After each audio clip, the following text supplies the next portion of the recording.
Apparently in Britain, you can build a £430 million undersea electricity cable. You can run it between Wales and Ireland. You can navigate environmental regulations, engineering problems, planning permission, the Irish Sea. But you cannot disturb Dobby. Because Harry Potter fans have apparently helped force a £430 million undersea cable to be rerouted around Dobby's grave. What are we doing? Because Dobby isn't buried there. He isn't buried anywhere. He's a fictional house elf. And yet, hundreds of people objected to plans for this massive electricity project because the proposed route came too close to the unofficial memorial to him in Freshwater West in Wales. Apparently, one of the people working on the project had to have Dobby explain to him, which is possibly my favourite part of this entire story. Imagine being an engineer trying to discuss undersea electricity infrastructure and suddenly someone has to sit you down and explain the emotional significance of a fictional elf who died in Harry Potter. Great meeting, gang. Let's get to work! We haven't done anything yet, Carol! This is Britain now. And the really spectacular detail is that the final route apparently passes near actual Bronze Age burial remains. No. The ancient dead are over there. We're worried about Dobby.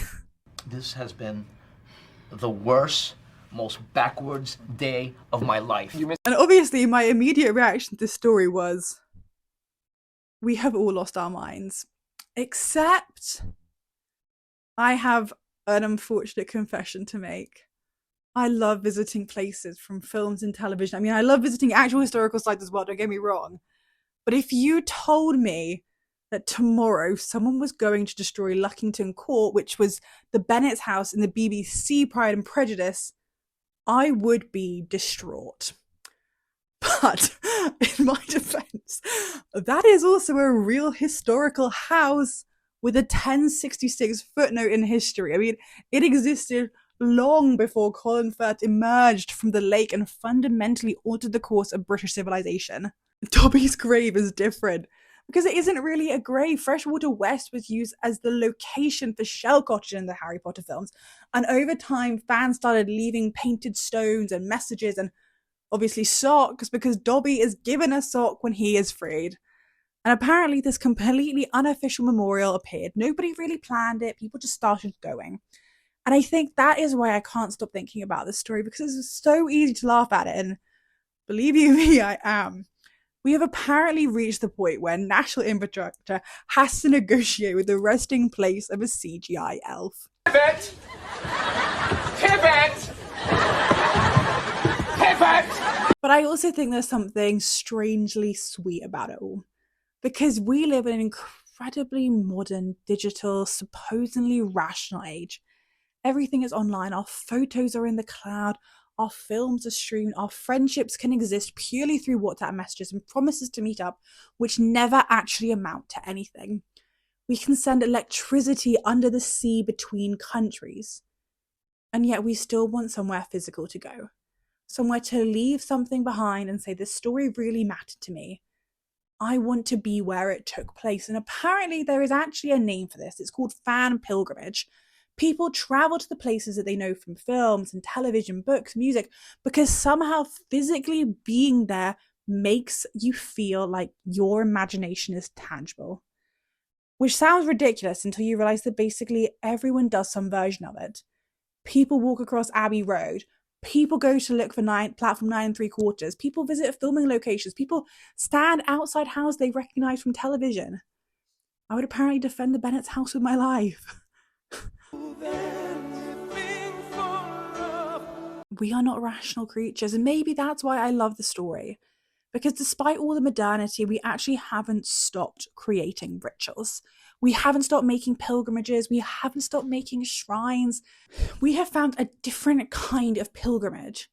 We've just started making some of them for fictional characters. And there is obviously a point where this just has to get better, because the National Trust has already had to stop asking people to leave objects at Dobby's memorial, because Freshwater West is a beautiful, environmentally sensitive beach which just creates this wonderful contradiction of loving Dobby so much that you commemorate him by leaving polyester socks in a protected landscape. Congratulations, you played yourself. Couldn't we at least splurge for cotton socks? Dobby, had he really existed, would probably have preferred that you paid your respects but took your rubbish home. But the memorial itself, I don't know. Because I started this story thinking it's a pile of rocks for someone who doesn't exist. Put the cable there. And now, I'm not entirely sure I want to destroy it either. Which is annoying. I can feel the internet judging me right now. Because at some point, enough people decided that this particular patch of Welsh countryside meant something. Not because anybody officially declared it culturally significant, they just kept coming. And maybe that is how places become meaningful, that we give them meaning. Maybe the stranger our lives become, the more digital and technological and disconnected that everything feels, the more we want somewhere real where we can go to and actually be a part of it. Even if what we're feeling is grief for a fictional house elf who died in 1998. Well, 2010. Well, okay, you know what I mean. Is it objectively hilarious that a £430 million undersea electricity cable has apparently had to take Dobby's grave into consideration? Absolutely. But I also think there's something quite lovely about humans having an emotional connection to something as random as this. Give us all the technology in the world, and eventually somebody will still build a shrine on a beach. Because maybe we haven't actually outgrown pilgrimages. Maybe we haven't outgrown sacred places. Maybe we just keep inventing new ones. And apparently, Dobby is a free elf. And now, his grave is free from infrastructure development too. So let me know what you think. I mean, are there any places from film or TV that you would be devastated to lose? Let me know, and also do think about giving me a like and subscribe, and I'll see you soon.